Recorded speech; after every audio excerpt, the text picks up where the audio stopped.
agradecer aqui ao Cássio e à Ana, que deve estar por aí, todo o pessoal da Resorts Brasil, super parceiros, né? A Brastoa tem aí uma relação de longa data de parceria aí com a Resorts Brasil, uma parceria institucional das nossas entidades e uma parceria dos nossos associados, obviamente. Eu vou começar aqui para chamar a Thalita para essa primeira parte aqui, para fazer uma conversa. Vou apresentar aqui a Thalita, que também é uma parceira nossa. E fico muito feliz de poder chamar no palco gente com quem também a gente se relaciona no nosso dia a dia, né? Acho que mostra que as nossas conexões seguem um pouquinho aí também do que a gente acredita, a gente se aproxima de gente que acredita no que a gente acredita. Então, a Thalita atua como head de sustentabilidade do Grupo Cataratas, a empresa que é responsável pela operação turística dos parques nacionais do Iguaçu, da Tijuca, de Fernando de Noronha, além do Aquario, do Bioparque do Rio e do Marco das Três Fronteiras. Ela é engenheira ambiental com MBA em Gestão Empresarial e Organizações Sustentáveis. É também professora ambiental de parques e atrações turísticas na Universidade de Caxias do Sul e diretora do Instituto Conhecer para Conservar. E vou colocar um adendo aqui, que está como finalista do nosso Prêmio de Sustentabilidade. Que logo mais também a gente vai contar um pouquinho. Obrigada, Thalita. Obrigada, Marina. Gente, primeiro agradecer o convite, Cássio, Resorts Brasil. É sempre um grande prazer para a gente poder estar junto, poder estar com outros parceiros do setor para falar um pouco sobre sustentabilidade. Eu estava acompanhando toda a programação da Arena hoje e, assim, dar os parabéns, porque estava realmente... Como nós, carioca, eu sou paulista, tá? Mas já estou há 10 anos no Rio, então já me coloco como carioca. Mas os cariocas falariam que a programação de hoje estava muito legal, realmente. Fico até, assim, tímida de estar aqui falando num painel de tendências de ESG no turismo, sendo que a gente ouviu tanta coisa relevante e legal aqui ao longo dessa tarde. E fico feliz porque uma das coisas que eu não ouvi hoje foi a gente começar a trabalhar ainda em limitar o nosso turismo como estratégia de ESG. Ninguém falou disso, a gente ainda não está abordando isso, que é uma coisa que outros destinos e outros locais do mundo já estão tendo que trabalhar, porque não conseguiram se planejar ou pensar no turismo de maneira que ele fosse de fato sustentável e pudesse expandir ao longo de um determinado tempo. No Brasil, eu acho que a gente ainda está nesse timing, porque a gente ainda não está explorando o nosso potencial turístico em sua plenitude. Eu acredito nisso e acho que algumas pessoas compartilham dessa crença comigo, de que a gente tem muito potencial, sendo o país mais biodiverso do planeta, com as paisagens que a gente tem, o nosso setor tem muito potencial de crescer, e de crescer de maneira sustentável, de crescer de maneira responsável. E aí queria compartilhar um pouco do que o Grupo Cataratas tem feito em relação a isso, para servir minimamente de exemplo ou de experiência aí dessa nossa trajetória. Bom, o Grupo Cataratas é uma empresa que trabalha na gestão de atrativos turísticos. Eita! Já há mais de 20 anos, a gente começou a nossa história no Parque Nacional do Iguaçu, trabalhando com concessão. Depois a gente expandiu esse modelo para o Parque Nacional Marinho de Fernando de Noronha e depois para o Parque Nacional da Tijuca. Então, nesses primeiros anos de experiência, a gente se especializou em trabalhar dentro de unidades de conservação. E daí já vem muito da relevância do que a gente faz em relação à sustentabilidade. Depois, nos anos seguintes, a gente se aventurou em operações um pouco diferentes, assumindo a gestão do Marco das Três Fronteiras, que é uma concessão municipal também em Foz do Iguaçu, do Aquario, que é uma empresa privada nossa no Rio de Janeiro, o Bioparque do Rio, que é uma concessão municipal também, era o antigo zoológico do Rio de Janeiro. E em 2022 a gente renova o nosso capítulo em Foz do Iguaçu através de um consórcio com o Grupo Urbia, criando a Urbia Cataratas. E aí já nesse ano também, nesse casamento Urbia mais Grupo Cataratas, a gente assume também a gestão do Parque Nacional de Jericoacoara. E aí, já como cena dos próximos capítulos, a gente traz o Aquafoz, que é um aquário também em Foz do Iguaçu, que bebe muito do que o Aquario fez no Rio de Janeiro para a vida marinha. A gente quer levar para Foz do Iguaçu, trabalhando os peixes dos rios, da bacia do Rio Paraná e do Rio Iguaçu, num grande aquário de contemplação, né, desses peixes, mas que também trabalha a conservação e a pesquisa dessa biodiversidade. E aí, como que foi essa construção da nossa trajetória ESG, né? E eu acho importante a gente voltar um pouco nessa questão histórica, porque quando a gente fala que a gente começou a operar em unidades de conservação, isso traz muito dessa característica do berço da nossa jornada. A gente começou a trabalhar a sustentabilidade porque era obrigação. porque a gente trabalhava dentro de unidade de conservação e a gente tinha um contrato de concessão que botava ali regulações para a gente poder trabalhar ali dentro. E eu friso muito isso para a gente também não esquecer da importância que essas regulações têm de trazer obrigações e trazer avanços em relação à sustentabilidade. A legislação tem um papel fundamental de, às vezes, estabelecer novos desafios e novas métricas para a gente implantar a sustentabilidade, e foi muito o nosso caso. Então, não quero romantizar a nossa história com aquela coisa de sempre foi o nosso propósito, a coisa que fez a empresa nascer. Não, a gente começou a trabalhar porque era, de fato, obrigação, e aos poucos, ao longo do tempo, a gente foi entendendo que era rentável, né, Cássio, que a gente fala muito, que fazia parte do nosso modelo de negócio, que fazia sentido para a gente, e virou DNA, e virou, de fato, o nosso modelo de operar dentro dessas atrações turísticas. E aí, quando eu falo de jornada, eu acho que é legal a gente pensar, e aí já trazendo um pouco do how to do it, né? Como que eu sugeriria que qualquer empresa ou qualquer player que queira trabalhar com sustentabilidade atue. O primeiro passo que é mapear quais são os temas que são, de fato, relevantes para o seu negócio, para o seu modelo de operação. A gente não pode começar atirando para todos os lados, começar fazendo o famoso greenwashing, procurando fazer medida só porque é bonito, só porque está na moda, só porque está todo mundo falando a respeito, mas não faz sentido para o nosso negócio, porque não vai ser sustentável. Então, a gente conseguir olhar para as nossas operações e entender, dentro do contexto onde eu estou, geograficamente, com a minha comunidade do entorno de onde eu estou operando, o que de fato é relevante, o que as pessoas esperam de mim, o que o meu negócio pretende entregar, e ali elencar quais são os aspectos que são relevantes. E a partir desse levantamento que a gente fez dos nossos aspectos, a gente começou a construir ferramentas de gestão que hoje são consolidadas no sistema ECO, que é o nosso sistema de gestão socioambiental, que é esse conjunto de ferramentas. Então, a gente tem hoje ali 4 ferramentas principais, que são auditorias internas, um medidor unificado, que eu vou falar mais sobre ele, os nossos comitês de sustentabilidade e o nosso relatório anual. São ferramentas de monitoramento constante do desempenho de todos esses aspectos que a gente acompanha, para que a gente possa monitorar, ter planos e estratégias de melhoria contínua e atuar em cima desse planejamento, ter metas e atuar em cima delas. E aí, dentro dessa realidade, a gente começou lá em 2015, quando a gente criou o sistema ECO, a monitorar indicadores de gestão ambiental. Então, a gente começou a monitorar quanto que a gente consumia de água, quanto consumia de energia, quanto gerava de resíduo para cada um de nossos parques. E a gente começou a ver que era uma régua que não tinha muita relação entre um parque e o outro, porque cada um tinha uma característica muito peculiar. É claro que o aquário vai ter um consumo de energia diferente de um marco das 3 fronteiras, que é uma operação muito reduzida. Eles têm aspectos muito diferentes de relevância. E a gente começou a olhar, tá bom, um consome 1.000 metros cúbicos, o outro 2 metros cúbicos de água. Como é que eu vou fazer uma relação de achar que um é bom e o outro é ruim se eles têm características tão distintas? A gente sentiu a necessidade de traduzir esses resultados que a gente media nos nossos indicadores através de uma régua de performance. Até para que os nossos colaboradores, os nossos stakeholders, os nossos acionistas conseguissem olhar para esses números que estavam ali de volume de água, de consumo de energia, de geração de resíduos, número de acidentes e outros, e entender se aquilo era bom ou ruim, porque um número só por um número, às vezes, não passa essa mensagem.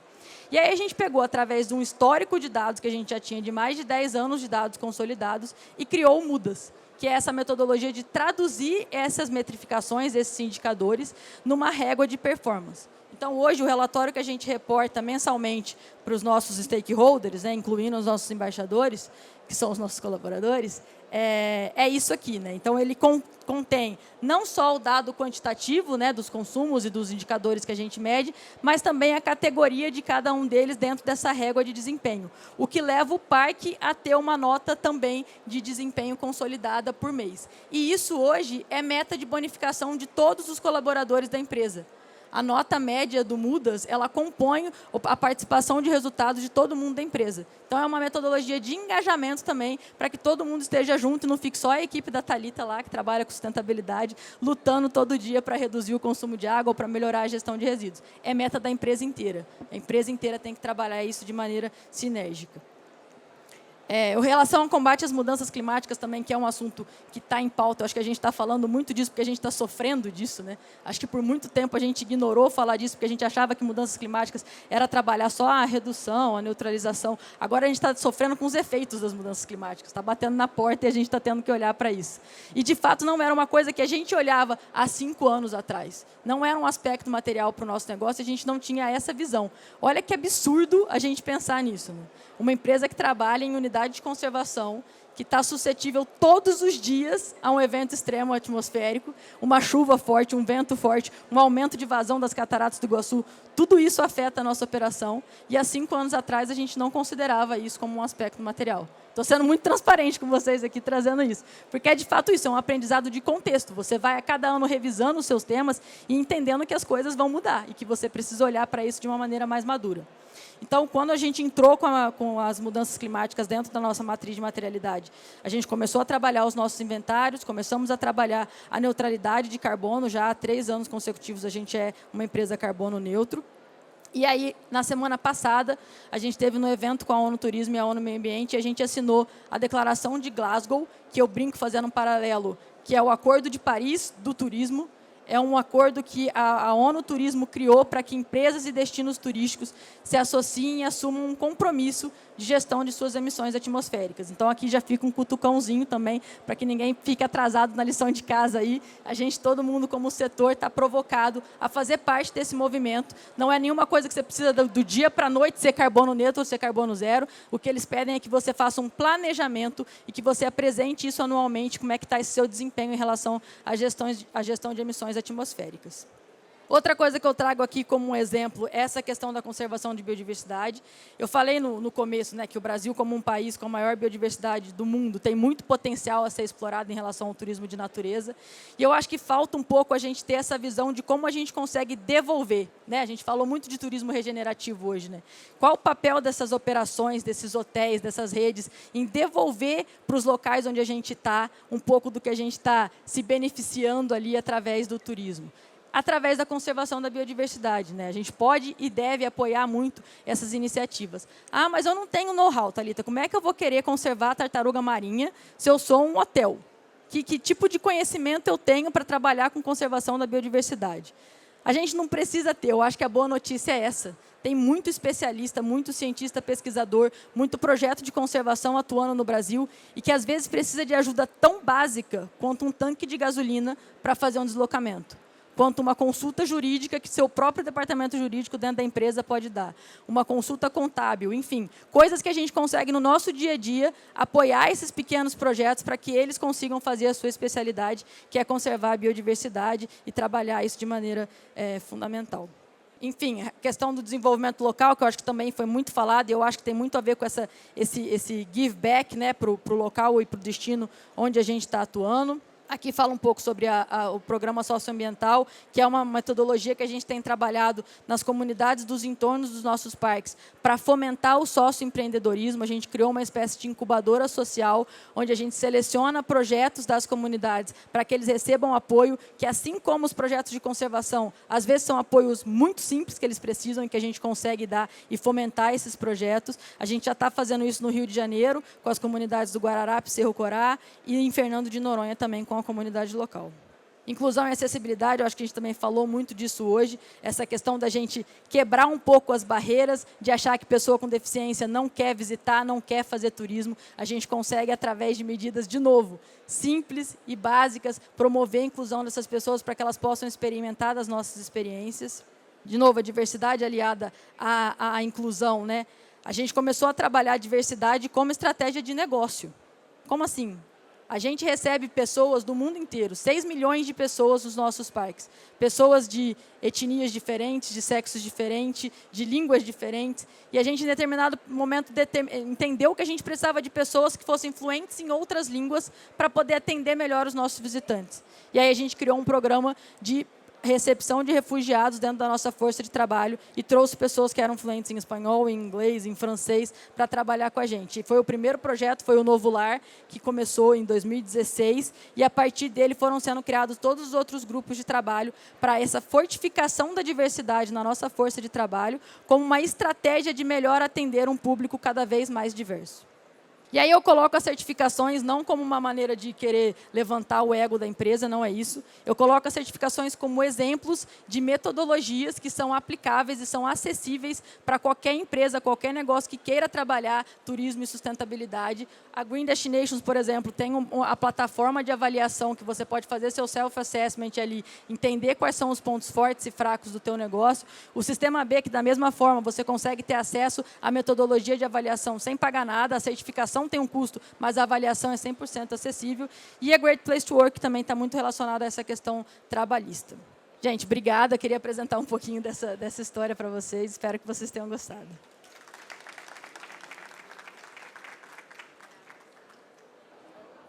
Foi? Obrigada, Thalita, parabéns. Já ouvi algumas vezes aí a apresentação da Thalita e eu acho que sempre deixa a gente feliz, né? E ver um destino tão simbólico, tão importante para o Brasil, tão icônico para o nosso turismo brasileiro, né? E que não só tem belezas naturais, encantos turistas pela sua beleza, uma maravilha aí do mundo, mas que também tem dado aí bom exemplo. E eu vou chamar agora aqui para apresentar o Carlos Abreu. O Carlos é diretor de operações da Latam, da RX Global, a empresa que está fazendo aqui a realização da equipe hotel desse evento. Atualmente, ele gerencia as equipes de operação e atenção a clientes para mais de 20 grandes eventos no Brasil e no México. Tem MBA em Big Data pela FGV e especialização em gestão e estratégias de empresa pela Unicamp. Então, obrigada, Carlos, aqui pela sua fala. E parabenizar, aproveitar pelo evento, aí, pela organização. Obrigado, Marina. Bom, queria começar comentando que eu fiz de propósito, eu pedi para a Thalita ir antes de mim, porque sempre dá certo. Sempre que alguém vai antes de você, eles falam sobre coisas tão legais, tão importantes, que faz você lembrar de outras coisas que você com certeza iria esquecer. E deu muito certo, Thalita. Você trouxe 3 assuntos aí que agora eu estou afiadíssimo. Bom, parabéns também pela apresentação, por toda a metodologia. Eu queria comentar um pouquinho com vocês que trouxe poucos slides. Eu queria realmente falar um pouco mais sobre algumas ações que a gente faz na RX e um pouco sobre a RX. A RX, para quem não conhece, ela é uma empresa, ela é uma das líderes em organizações de eventos, eventos B2B, eventos B2C. A Equipotel e a Expolux, né, que está aqui do lado também, é da RX Brasil. Mas, para quem não conhece, a RX ela tem mais de 320 eventos ao redor de 20 países. Então, é muita coisa. E eu queria fazer uma conexão com essa indústria de turismo, né? Queria fazer uma conexão falando um pouquinho sobre que tipos de evento que a gente tem. Não é só um evento do tipo Expo, como é o caso da Equipotel. A gente tem também eventos em hotéis, em resorts. E, inclusive, esse ano nós fizemos 2 eventos no México. E Cancún agora virou moda, né? Então, todo mundo quer ir para Cancún. Inclusive, o nosso evento, na realidade, global, onde a gente faz a cada 2 anos bienais com todos a diretoria dos 20 países, foi em Cancún, num resort que a gente costuma fazer um evento que é o Top Flotillas. O Top Flotillas, que é um evento de frota, ele é um evento num modelo diferenciado. A gente tem um modelo Expo, que eu vou falar bastante sobre como que a gente aplica a sustentabilidade em expos como essa, mas tem também um modelo conferências, tem também um modelo de round table, né, que é de reuniões. Então, no Top Flotillas é um evento de reuniões, onde a gente aluga toda a parte de convenção, na realidade, do espaço de alguns resorts. Isso ele vai mudando, na realidade, de 3 em 3 edições. A gente muda de resort, inclusive, porque é uma exigência dos nossos compradores. E ele é um evento diferenciado. Ele é um evento onde você tem que tomar a operação ela é diferenciada. Ela não é uma expo, você não tem tantos estandes, você tem poucos estandes na realidade. E, geralmente, você tem aquelas mesas onde os compradores eles vão lá para poder fazer os negócios. É muito comum no turismo também, vocês sabem disso. Tem a LTM, tem a WTM, tem eventos assim, onde você tem os hosted buyers com todos os hotéis. E traz, para a sustentabilidade, traz uma proposta diferente, traz alguns KPIs diferentes, um pouco mais reduzido, mas, por outro lado, algumas coisinhas que eu vou falar um pouquinho para frente também. Antes de falar de sustentabilidade, eu queria comentar um pouquinho sobre a parte social, pegando um gancho, inclusive, do último slide da Thalita. Não foi combinado, ela montou o último slide na realidade social e eu vou continuar a conversar sobre o social. A RX, por ser uma empresa global que está em 20 países, ela tem toda uma preocupação com esses 2 pilares. Tanto que aquilo que a gente chama de RELEX Cares, RELEX porque a RX faz parte de um grupo, então a RX ela é uma das empresas de uma holding que chama RELEX, e a gente tem o nosso RELEX Cares ou RX Cares. é basicamente várias parcerias, dependendo do país, que a gente faz com várias instituições. No caso aqui, por exemplo, das nossas expos, nós temos parceria com a PAI para trazer pessoas com síndrome de Down. A gente tem parcerias nos institutos de longa permanência, acertei, né, semana.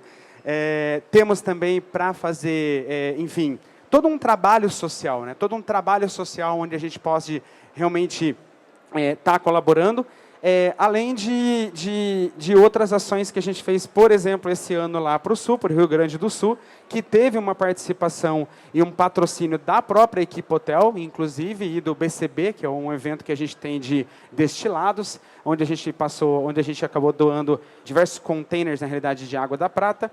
Então, existe todo esse lado, essa preocupação que a gente chama da Relics Cares, e existe o que a gente chama aí da RX Inclusion, IND, né? Inclusion and Diversity. Então, a gente tem também os nossos, que a gente chama os nossos grupos focados em diversidade, inclusão e diversidade, também separado aqui em 5 grupos diferentes. Todos os países têm esse grupo, onde a gente traz, na realidade, toda essa discussão. Então, a gente tem sobre gerações, toda essa parte de faixa etária, a gente tem sobre Pride, mulheres, raças e o Enable, né, que são todas as PCDs, outros tipos de casos nessa categoria. Então, assim, eu trouxe um pouquinho dessa parte social, porque a gente, como uma empresa de eventos, a gente tem, na realidade, uma abrangência que extrapola muito mais a Expo. Então, existe todas essas categorizações aí de grupos, de comitê, que são focados um pouco mais nisso. Agora, eu vou falar um pouquinho de sustentabilidade. O que a RX está fazendo com sustentabilidade? A RX como um todo. A RX ela fez um tratado de net zero, né? Ou seja, você zerar a emissão de carbono até 2040.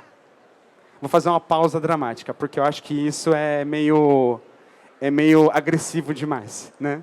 Todo mundo pensa nisso. Realmente, quando você pensa em zerar para uma Expo desse tamanho, zerar a emissão de carbono até 2040, soa realmente algo meio impossível de se fazer. É óbvio que você não zera.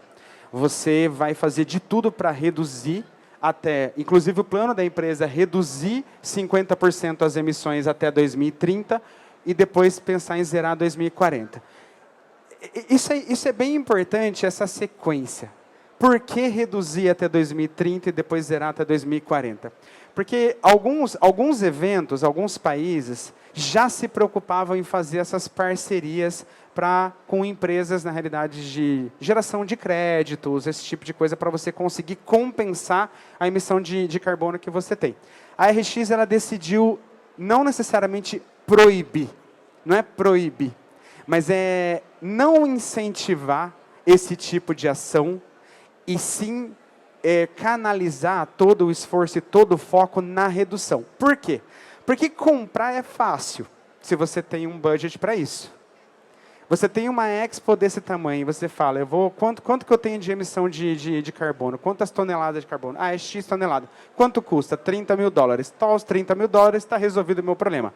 Não é isso que a gente quer. Ninguém quer isso. A gente quer, nos eventos nossos, a gente quer pensar o quê? Como eu vou reduzir? Como que eu vou reduzir ao máximo, ao ponto de eu não conseguir reduzir mais?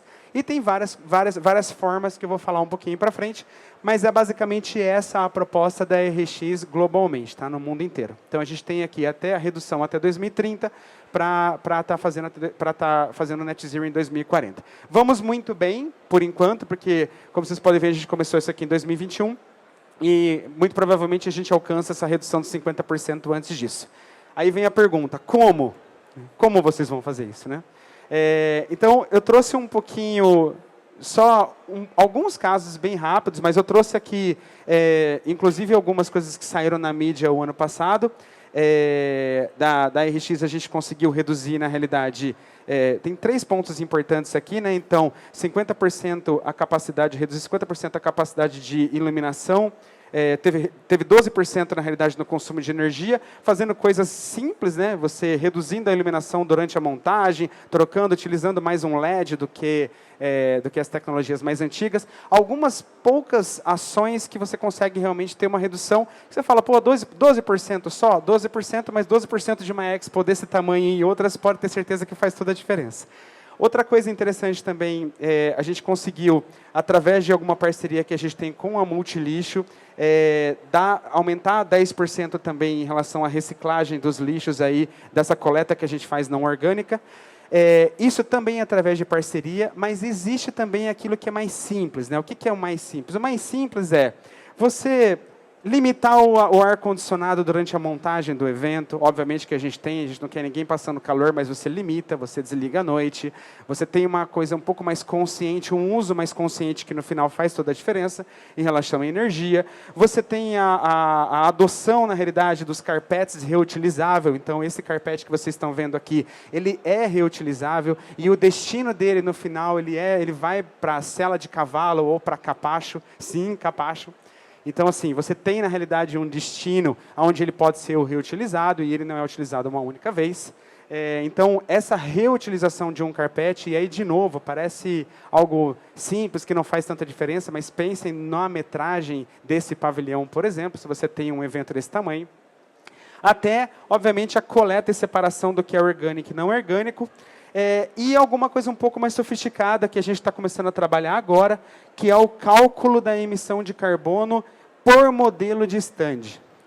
E aí não é necessariamente o modelo, né? É um pouco do que o stand ele é feito. Qual é a estrutura? Como é a estrutura das paredes, do piso, da testeira? Então, assim, cada stand ele tem um modelo diferenciado e você consegue, na realidade, pela estrutura do stand, saber se aquilo pode ser reutilizado, se aquilo não vai ser reutilizado, se aquilo vai ser destruído.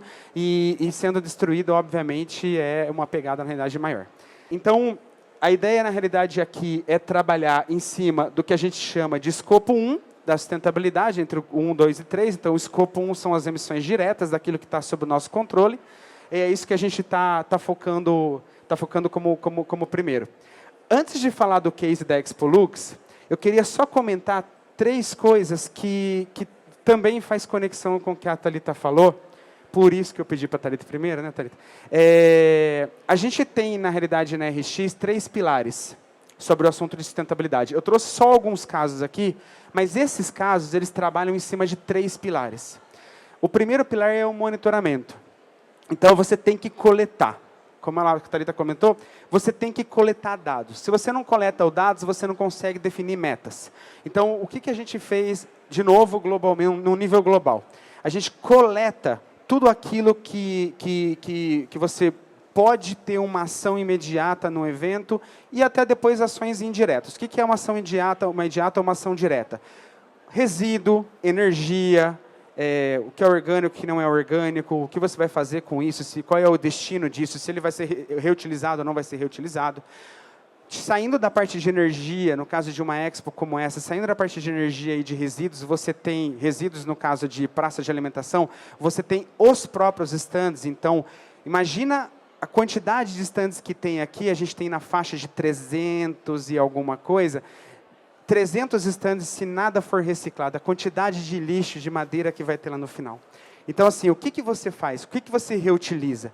Quais são os stands, na realidade, os stands um pouco mais básicos, como a gente tem, que eles são feitos de octanorma. Esses stands de octanorma, eles são reutilizados 15 vezes. E, no final, ele ainda é reciclado. Então, assim, por que fazer mais stands, na realidade, não fazer mais stands utilizando essa estrutura básica? É só porque ele não é tão bonito quanto o outro? Então, temos que trazer essa consciência. É um dos pilares. O primeiro pilar é a coleta. O primeiro pilar é coletar tudo isso. Como que a gente, a RX, está preocupado em coletar tudo isso? Tem algumas formas, eu posso citar 2. A primeira é através dessa calculadora de stand, de pegada de carbono através do modelo de stand. Então, com isso, a gente consegue fazer um estudo daquilo que a gente monta, daquilo que a RX monta, porque a RX também faz a montagem de alguns stands através de parceria, e consegue, na realidade, dar uma ideia aí de um cálculo do que a gente tem. Essa é a primeira forma de você coletar. A segunda forma de você coletar é um trabalho em conjunto com os próprios expositores, que é o que eu vou mostrar no case que a gente fez aqui na Expolux. Mas aí, de novo, o primeiro pilar é o monitoramento. O segundo pilar é as metas, na realidade, é aquilo que você vai fazer com o dado coletado, ou seja, você vai definir metas e buscar áreas de oportunidade. E o terceiro pilar é a conscientização. E aí a conscientização ela é bem importante, porque num setor como de eventos, existe aquela competição saudável, né? O meu stand é mais bonito que o seu. Então, principalmente entre os concorrentes, né? Eu não posso ter o meu stand menor do que o meu concorrente. Eu não posso ter o meu stand menos bonito do que o meu concorrente. E aí existe, na realidade, em feiras, inclusive em expos grandes, como a Fenatran, o Salão do Automóvel, que faz parte do nosso portfólio, você vai ver aqueles stands de 2.000 metros, que parece um shopping com 3 caminhões estacionados dentro do stand. Vai falar para eles que eles têm que reduzir um pouquinho o stand para poder reduzir a pegada de carbono. De forma alguma. Então, existe esse trabalho, na realidade, de conscientização. Conscientização para você conseguir tirar um carpete de um evento e eles não acharem que você está fazendo isso porque o evento está sem budget, e sim porque a gente está sendo mais consciente. E aí, para finalizar, eu queria falar para vocês de um case que a gente está fazendo pela primeira vez, a RX. Aqui no Brasil é a primeira vez que a gente faz esse nível de coleta de informação para uso e conscientização, que é o case da Expolux. Então, a Expolux, a gente está acontecendo aqui do lado, vocês são todos convidados, inclusive, né, vocês podem passar aqui pelo Portic e conhecer a Expolux de iluminação. A Expolux, o que a gente fez pela primeira vez é um programa onde a gente vai classificar os stands. E ele é um programa feito em 3 partes. Então, a primeira parte é, todos os expositores, eles basicamente, vou passar um pouquinho mais rápido para mostrar para vocês. A ideia aqui é realmente a gente estar criando essa conscientização. E aí, como é que ele funciona? No primeiro momento, a montadora responde um questionário sobre a sua montagem, onde é gerada uma classificação prévia. Segundo momento, os profissionais que a gente tem vão nos stands para ver se realmente eles responderam corretamente. Eles falaram que a madeira é reutilizável, eu estou olhando, essa madeira não é reutilizável. Então, eles vão lá e eles reclassificam. E um terceiro momento é um acompanhamento da desmontagem, para saber se aquele que falou que realmente vai reutilizar não está quebrando toda a madeira e jogando, na realidade, para lá. Então, existe toda uma classificação em cima disso. Com base nisso, o que a gente faz? A gente classifica em C, B e A, e aí, sendo que a classificação C é onde eles conseguem reutilizar paredes e pisos. A classificação B é onde eles conseguem reutilizar estrutura suspensa, estrutura testeira, teto, iluminação e mobília. E a classificação A é onde eles conseguem tudo isso, mais a reutilização e o descarte correto de lonas, baguns e impressos, que é muito difícil. Mas tudo bem, isso aqui é a classificação ouro. Finalizando tudo isso, a gente consegue ter o nosso relatório final. Isso aqui não é só uma ideia, né? A ideia é a gente estar, de novo, trabalhando a consciência, a conscientização. E o que nós vamos fazer com isso? A gente vai colocar os selos no seu stand. Então, se vocês olharem, alguns stands já têm os selos se eu não me engano, a gente tem mais de 200 prata, que são os Bs, e mais ou menos uns 30 Cs. Nenhum A ainda, mas tudo bem, é um caminho, a gente chega lá. Todos eles têm esse selo, a gente está começando a colocar esse selo para que eles mostrem esse pensamento, essa conscientização na realidade de sustentabilidade, e no futuro, quem sabe, trabalhar outros tipos de reconhecimento para estar fomentando um pouco mais isso. Pessoal, é isso que eu tinha para mostrar para vocês, espero que vocês tenham gostado.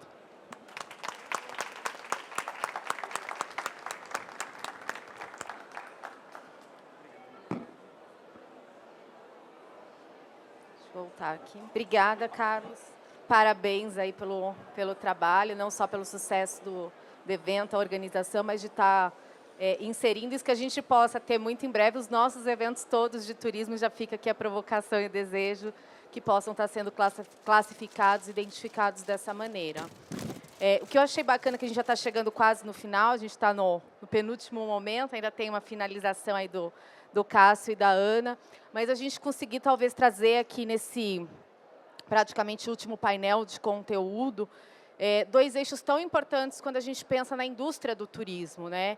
Que é o de lazer quando a gente olha para o Grupo Cataratas, né, que tem atrativos empreendimentos voltados para o lazer, para o entretenimento, e quando a gente olha aqui agora para a apresentação, para o eixo de eventos, né? E os dois são os dois principais eixos aí que mantêm a nossa indústria ativa e que muitas vezes se mistura. E aí também bacana que a gente começa a manter uma coerência, acho que a busca e a conversa depois vai ser muito nessa parte, como que a gente começa a trazer todo mundo para essa mesma página, porque o turista que muitas vezes veio aqui em São Paulo visitar uma feira dessa, trabalhar e fazer negócio, talvez à noite ele vai sair para fazer um passeio na cidade, talvez amanhã ele vai conseguir uma folga de manhã e vai visitar um empreendimento turístico, vai fazer uma visita aqui na nossa cidade. E como que a gente consegue que todo mundo, e que a gente esteja como turismo e como indústria, entregando sustentabilidade, sendo responsável e trabalhando com isso. Acho que eu vou... Como é que está o nosso tempo? Está dentro?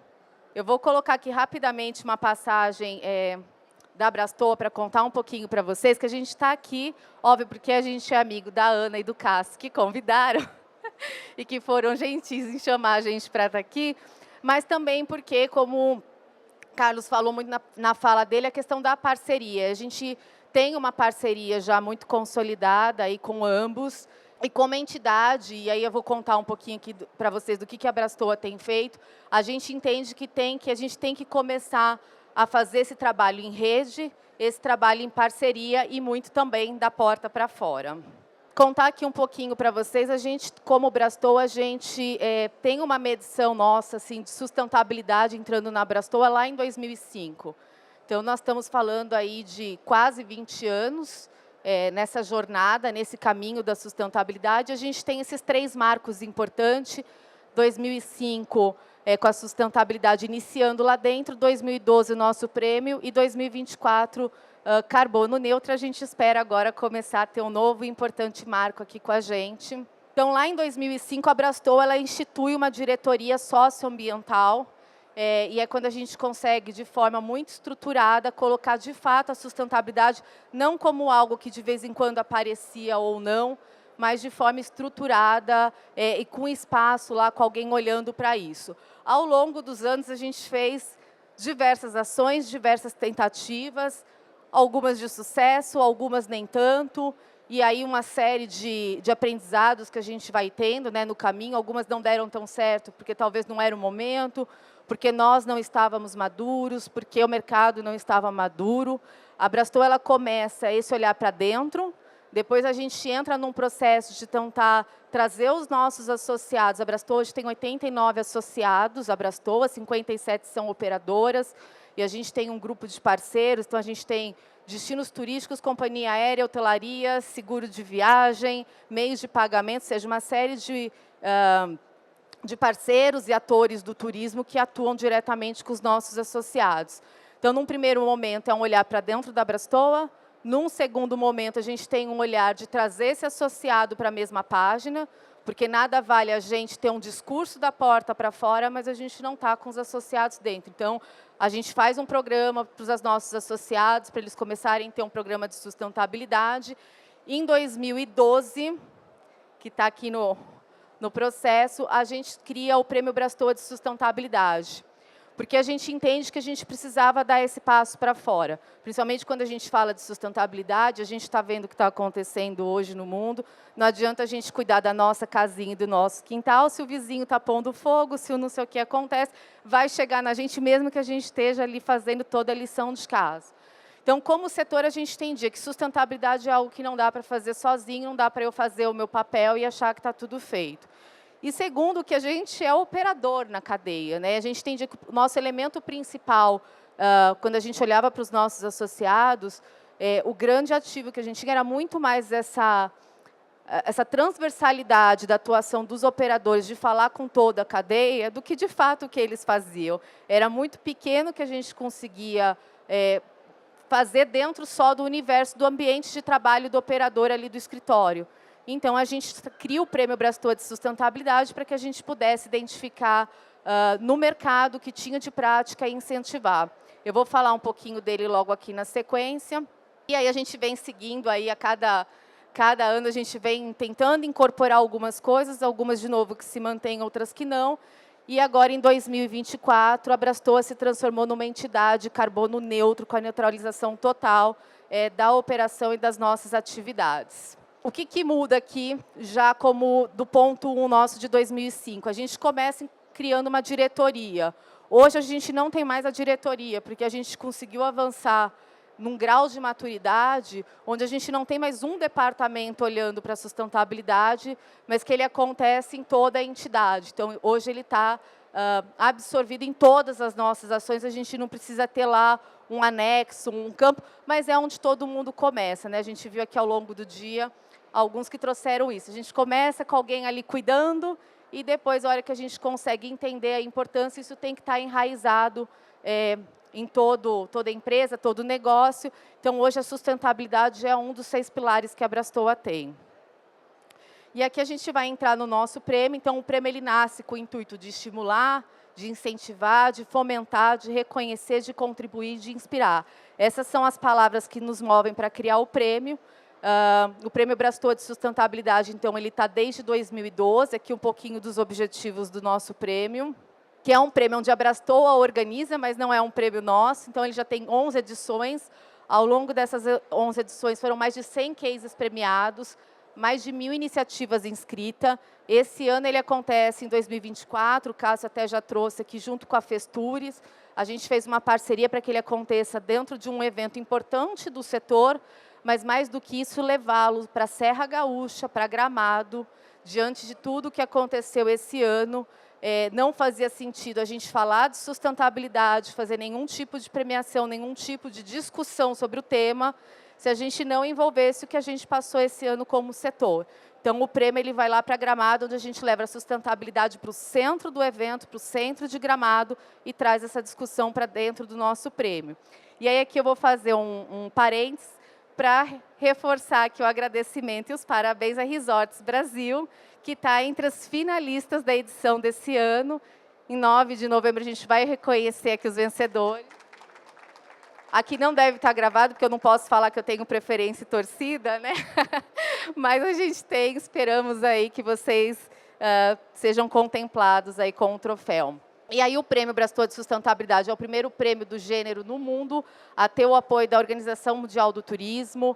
É uma premiação já de muitos anos, a mais longa que a gente tem no setor, e consolidada e constante. O único ano onde ele não aconteceu foi no ano da pandemia, onde depois, no ano seguinte, a gente fez uma edição especial dele.